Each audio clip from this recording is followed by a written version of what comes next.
¿Qué horrores inimaginables sufrieron las mujeres capturadas por los califatos islámicos a lo largo de la historia? Hoy vamos a sumergirnos en un tema que ha sido silenciado, distorsionado o ignorado por demasiado tiempo. La esclavitud sexual, sistemática de mujeres en los califatos islámicos, desde los primeros siglos del Islam hasta los crímenes modernos del Estado Islámico. No es una historia fácil de escuchar, pero es una verdad que merece ser contada. Vamos a desentrañar los detalles, respaldados por fuentes históricas, testimonios de sobrevivientes y documentos que muestran cómo esta práctica no solo fue común, sino que se institucionalizó como una herramienta de poder y control. Si estás listo para conocer la verdad, quédate con nosotros, porque este viaje al pasado y al presente será revelador. Demuestra que estás comprometido con conocer la verdad detrás de estas historias, o de lo contrario dejarás claro que apoyas el silencio en este conflicto. ¿Cuántos seremos los que buscamos la verdad? Para entender el alcance de estas atrocidades, tenemos que retroceder al siglo VII, cuando el Islam comenzó su expansión desde la península arábiga. Los califatos tempranos, como el Omeya y el Abasí, no solo conquistaron territorios, sino que también capturaron personas, especialmente mujeres, como botín de guerra. Según la ley islámica clásica, basada en interpretaciones de textos como el Corán, versículo 4:24, los hombres podían mantener relaciones sexuales con mujeres esclavizadas, conocidas como las que tu mano derecha posee.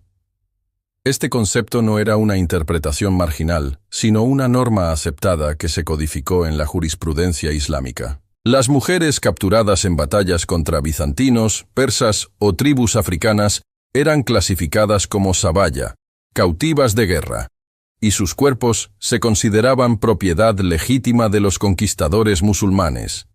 Este sistema no era un subproducto accidental de la guerra, sino una estrategia deliberada para humillar a los vencidos y recompensar a los vencedores. En los mercados de esclavos de ciudades como Bagdad, Damasco o Córdoba, las mujeres eran evaluadas como mercancías. Las más jóvenes y atractivas eran reservadas para los comandantes de alto rango o los propios califas, mientras que otras eran distribuidas entre los soldados o vendidas a comerciantes. El historiador persa Wasaf describió cómo, durante las conquistas abasíes, las mujeres eran arrastradas por las calles y callejones para convertirse en juguetes de los invasores. Las mujeres de origen caucásico, georgiano o abjasio eran especialmente valoradas, y regiones enteras se convirtieron en terrenos de caza para traficantes de esclavos que abastecían a los califatos. En el siglo IX, durante el apogeo del califato abasí, los harenes no eran solo colecciones de esposas y concubinas, sino jerarquías organizadas de esclavitud sexual, con miles de mujeres viviendo en condiciones que hoy consideraríamos inhumanas. El proceso para someter a estas mujeres era brutal y calculado. Al ser capturadas, eran desnudadas, examinadas para determinar su virginidad y valoradas según su apariencia física. Aquellas que resistían enfrentaban castigos severos, desde golpizas hasta ejecuciones públicas, para servir de ejemplo. Los eunucos, hombres castrados sin anestesia, jugaban un papel clave en este sistema.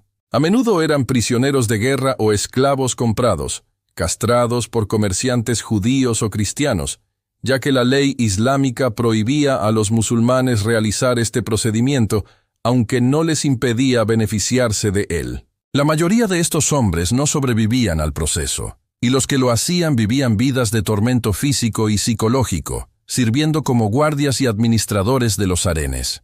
El impacto psicológico de estas prácticas era devastador. Las mujeres eran despojadas de sus conexiones con sus familias, religiones y culturas. Se les enseñaba a expresar gratitud por su esclavitud como si ser elegidas para servir a sus amos musulmanes fuera un honor. La jurisprudencia islámica desarrolló reglas detalladas sobre el trato de las esclavas, incluyendo cuándo podían ser usadas sexualmente, cómo clasificar a sus hijos y bajo qué circunstancias podrían ser liberadas. Sin embargo, estas leyes protegían los intereses de los dueños, no de las mujeres.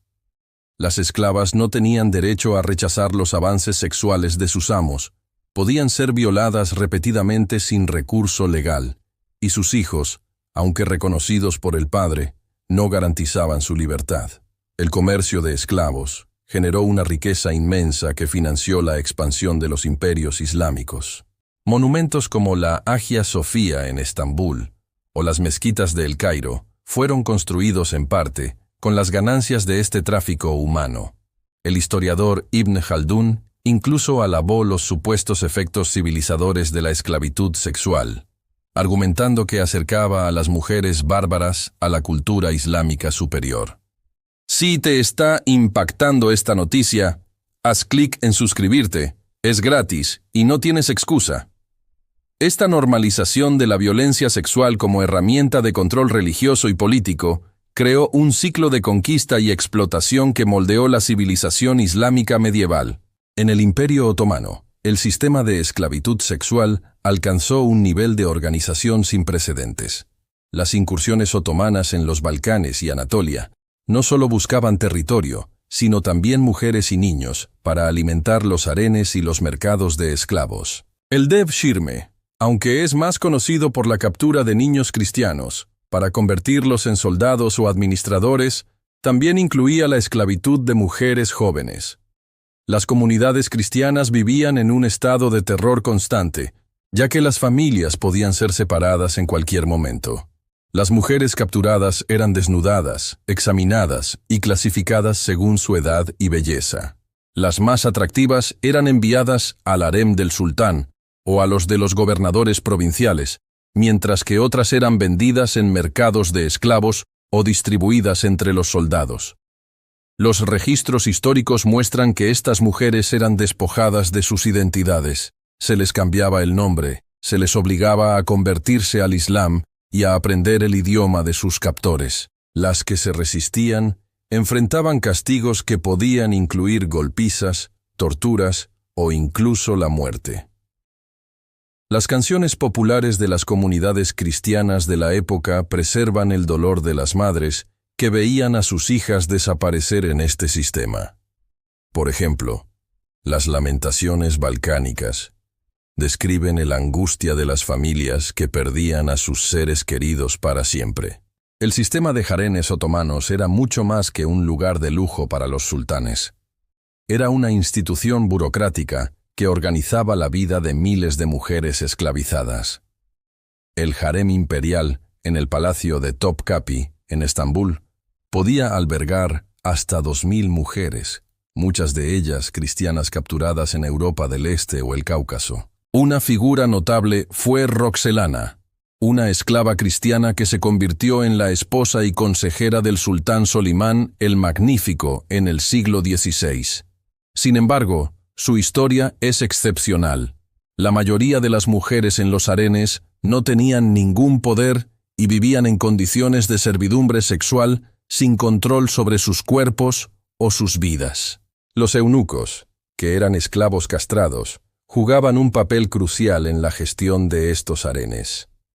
Su presencia aseguraba que las mujeres no tuvieran contacto con otros hombres, pero también eran un símbolo de la crueldad del sistema, ya que muchos de ellos morían durante el proceso de castración, realizado sin anestesia. Los que sobrevivían vivían vidas de sufrimiento, sirviendo como guardias y administradores de las mujeres esclavizadas. El comercio de esclavos no se limitaba a las mujeres europeas o cristianas. Las mujeres africanas, especialmente de Etiopía, Nubia y el África subsahariana, eran traficadas a través de rutas que cruzaban el Sahara y el Mar Rojo. Los historiadores estiman que entre 11 y 18 millones de africanos fueron esclavizados por comerciantes árabes entre los siglos VII y XX, una cifra comparable a la trata atlántica. En Al-Ándalus, la España musulmana, las esclavas conocidas como jawari eran capturadas en las regiones cristianas del norte de la península ibérica o importadas de Europa del Este. Los eunucos, sakaliba, esclavos eslavos castrados, eran una mercancía valiosa exportada desde Al-Ándalus a otros califatos. El impacto económico de este comercio era enorme. Las rutas comerciales de esclavos conectaban el mundo islámico con África, Europa y Asia, generando riqueza que financió guerras, construcciones y el estilo de vida de las élites. Por ejemplo, las ganancias del tráfico de esclavos contribuyeron a la construcción de monumentos como la Mezquita de Córdoba y el Palacio de la Alhambra. Sin embargo, el costo humano era incalculable. Las mujeres esclavizadas no solo sufrían violencia física, sino también un proceso de deshumanización que buscaba destruir sus identidades. Se les prohibía mantener lazos con sus culturas o religiones, y cualquier resistencia era castigada con crueldad. Los textos legales islámicos medievales, como los tratados de juristas hanafíes y maliquíes, detallaban cómo tratar a las esclavas sexuales, incluyendo técnicas de control reproductivo, como el coito interrumpido, para evitar embarazos no deseados. Estas prácticas no eran secretas, eran parte integral de la cultura de conquista islámica, documentada con orgullo por cronistas y eruditos. La jurisprudencia islámica establecía reglas específicas sobre cómo las esclavas podían ser usadas sexualmente, cómo clasificar a sus hijos y bajo qué condiciones podían ser liberadas. Sin embargo, estas leyes estaban diseñadas para proteger a los dueños, no a las mujeres. Las esclavas no tenían derecho a rechazar los avances sexuales de sus amos, y sus hijos, aunque reconocidos por el padre, no garantizaban su libertad. La normalización de estas prácticas creó un sistema en el que la violencia sexual se consideraba un derecho divino y una recompensa por la conquista. En el siglo XIX, la presión de las potencias coloniales europeas comenzó a cambiar el panorama de la esclavitud en el mundo islámico. La influencia de movimientos abolicionistas occidentales, especialmente desde el siglo XVIII, llevó a la abolición formal de la esclavitud en muchos países musulmanes. Por ejemplo, en 1905, los franceses decretaron el fin de la esclavitud en el África occidental francesa, lo que permitió que casi 1 millón de esclavos abandonaran a sus amos. Sin embargo, las actitudes culturales arraigadas persistieron, y en algunas regiones, la esclavitud continuó de manera encubierta. En Sudán, por ejemplo, hasta finales del siglo XX, comunidades cristianas seguían siendo esclavizadas por milicias islamistas. Según el científico cognitivo Steven Pinker, aunque la esclavitud fue abolida de jure en el siglo XX, la trata de personas sigue siendo un problema en muchos países de mayoría musulmana. En 2014, por ejemplo, más de 260 niñas fueron vendidas en el norte de Nigeria por islamistas, y en Sudán se estima que 35.000 cristianos estaban esclavizados en ese mismo año. Este resurgimiento de la esclavitud en el siglo XXI, especialmente por parte del Estado Islámico, trajo este oscuro capítulo de la historia al presente. Cuando ISIS conquistó grandes áreas de Irak y Siria en 2014, implementó un sistema de esclavitud sexual que replicaba las prácticas de los califatos históricos. Las mujeres yazidíes, una minoría religiosa del norte de Irak, fueron las principales víctimas. En agosto de 2014, ISIS atacó la región de Sinjar, capturando a miles de mujeres y niñas, algunas de tan solo 12 años. Estas mujeres fueron separadas de sus familias, desnudadas, examinadas por médicos de ISIS y etiquetadas con precios para ser vendidas en mercados de esclavos en Raqqa, la autoproclamada capital del califato. Los documentos de ISIS, como la Fatua número 64, emitida en enero de 2015, codificaban las reglas para el trato de estas esclavas. Por ejemplo, se prohibía que un padre y su hijo violaran a la misma esclava, o que un amo tuviera relaciones con una madre y su hija simultáneamente. Estas reglas, lejos de ser una muestra de compasión, buscaban regular un sistema de explotación brutal. Las sobrevivientes relataron violaciones en grupo, torturas y ejecuciones para aquellas que se resistían. Un informe de Human Rights Watch de abril de 2015 entrevistó a 20 mujeres que escaparon, quienes describieron cómo las mujeres jóvenes eran separadas, vendidas como regalos o sometidas a violaciones repetidas. Nadia Murad, una yazidí que fue esclavizada por ISIS, a los 19 años, se convirtió en un símbolo de resistencia. En su libro La última niña, cuenta cómo fue violada varias veces al día y cómo los combatientes de ISIS justificaban sus actos como un deber religioso. Nadia escapó y ha luchado incansablemente para que estos crímenes sean reconocidos como genocidio. En 2018 recibió el Premio Nobel de la Paz por sus esfuerzos. Sin embargo, su historia es solo una de miles. Se estima que 6.000 yazidíes fueron capturados por ISIS y muchas mujeres enfrentaron la dolorosa decisión de dejar a sus hijos nacidos de violaciones para poder regresar con sus familias, ya que los líderes yazidíes no aceptaban a estos niños en la comunidad. Los mercados de esclavos de ISIS operaban con una eficiencia burocrática aterradora. Cada mujer era registrada con un número de identificación, y su propiedad se documentaba oficialmente, haciendo casi imposible la fuga. Los combatientes de ISIS publicaban listas de precios, donde una niña de 1 a 9 años podía costar hasta $165, mientras que las mujeres mayores de 40 años se vendían por tan solo $27. Las sobrevivientes de ISIS han compartido testimonios desgarradores. Una yazidí de 12 años describió cómo su captor veía sus violaciones como un acto de devoción religiosa. Estos crímenes no eran actos aislados de individuos desquiciados, sino parte de una doctrina oficial.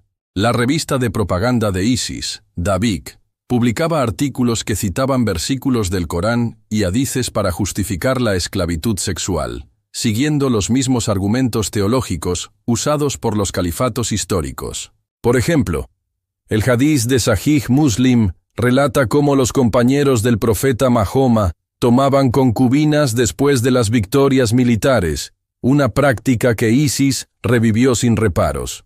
La doctrina de ISIS no era una invención moderna, sino una reinterpretación de textos y prácticas que habían sido parte de los califatos históricos. Los combatientes de ISIS veían la esclavitud sexual como un derecho divino y una recompensa por su lealtad al califato. Esta ideología se basaba en la misma lógica que había justificado la esclavitud sexual en los califatos omeya, abasí y otomano, la violencia sexual como herramienta de conquista y control. Las mujeres yazidíes no fueron las únicas víctimas de ISIS. Las mujeres cristianas, kurdas y de otras minorías también fueron esclavizadas. Los informes de organizaciones como Amnistía Internacional documentaron cómo las mujeres eran vendidas en subastas públicas, a veces como regalos para combatientes leales. Las sobrevivientes describieron cómo eran tratadas como objetos, sin ningún respeto por su dignidad humana. Algunas fueron obligadas a convertirse al Islam, mientras que otras fueron sometidas a violencia extrema por rechazar la conversión. La comunidad internacional ha condenado estas atrocidades, pero la respuesta ha sido limitada. En 2016, las Naciones Unidas declararon que los crímenes de ISIS contra los yazidíes constituían un genocidio, pero miles de mujeres y niños permanecen desaparecidos. Las organizaciones humanitarias han documentado cómo las sobrevivientes viven en campos de desplazados en condiciones precarias, a menudo sin acceso a apoyo psicológico o médico. Alemania ha acogido a algunas sobrevivientes, pero muchos países árabes que podrían desempeñar un papel crucial han hecho poco para combatir la radicalización que alimenta estos crímenes. La historia de la esclavitud sexual en los califatos islámicos no es solo un relato del pasado, sino un recordatorio de cómo las ideas pueden perpetuar la violencia cuando no se enfrentan. Las justificaciones teológicas que permitieron estas atrocidades en los siglos VII y VIII fueron las mismas que usó ISIS en 2014. Esto no significa que todos los musulmanes apoyen estas prácticas. De hecho, muchos eruditos islámicos modernos, como el profesor Abdel Fattah al-Awari de la Universidad de Al-Azhar, han condenado a ISIS, argumentando que el Islam originalmente buscaba erradicar la esclavitud, no perpetuarla. Sin embargo, la persistencia de estas prácticas en ciertos contextos muestra la dificultad de desmantelar sistemas arraigados en interpretaciones religiosas y culturales. Las mujeres esclavizadas, desde las cautivas bizantinas hasta las yazidíes modernas, comparten un destino común. Fueron deshumanizadas, reducidas a objetos de conquista. Sus historias no son solo tragedias individuales, sino un reflejo de cómo el poder, la religión y la guerra pueden combinarse para justificar los peores abusos. Al contar estas historias, no buscamos fomentar el odio, sino reconocer la verdad y honrar a las víctimas. Ignorar este pasado es permitir que sus ecos persistan en el presente. El impacto de estas prácticas va más allá de las víctimas inmediatas. Las sociedades que sufrieron estas conquistas, como las comunidades cristianas en los Balcanes o las minorías yazidíes en Irak, aún llevan las cicatrices de estos traumas.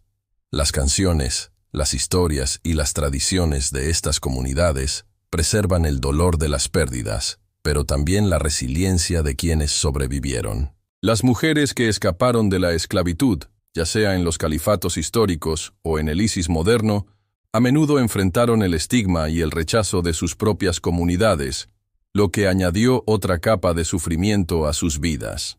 La escala de la esclavitud sexual. En los califatos islámicos es difícil de comprender.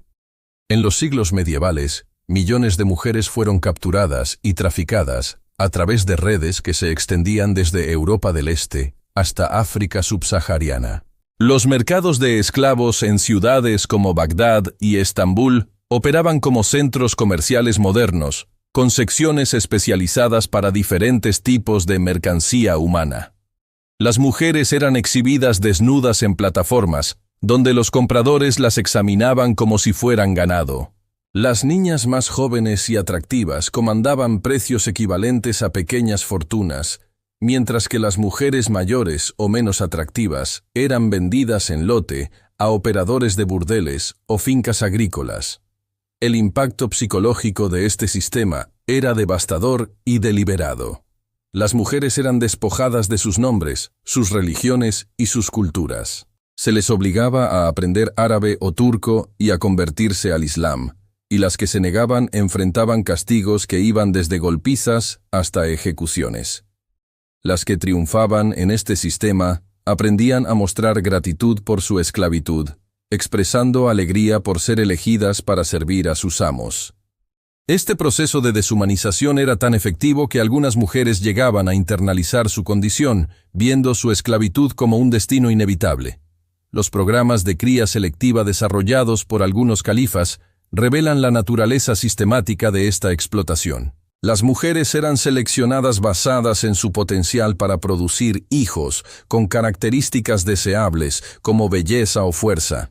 Algunas eran obligadas a reproducirse con hombres específicos elegidos por sus amos, creando líneas de sangre de esclavos destinados a propósitos específicos. Los hijos de estas uniones heredaban el estatus de esclavos de sus madres, creando generaciones de personas nacidas en la servidumbre sexual. Este sistema no era oculto, era celebrado en la literatura islámica y documentado por historiadores como un aspecto natural y beneficioso de la conquista islámica. El impacto económico de este comercio era inmenso. Las ganancias del tráfico de esclavos financiaron la expansión de los imperios islámicos y la construcción de sus grandes monumentos arquitectónicos.